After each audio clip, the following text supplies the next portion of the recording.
Welcome back to another technical deep dive here in the debug zone.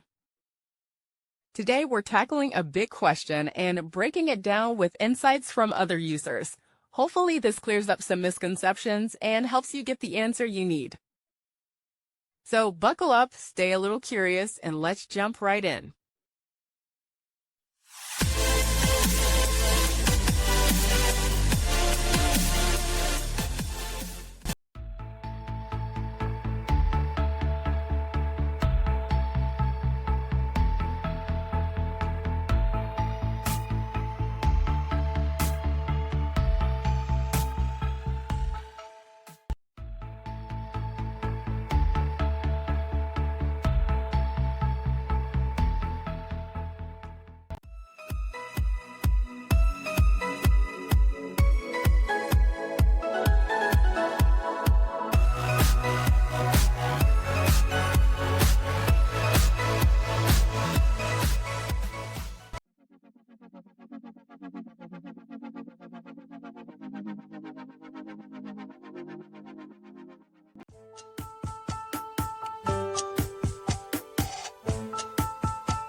And that's a wrap.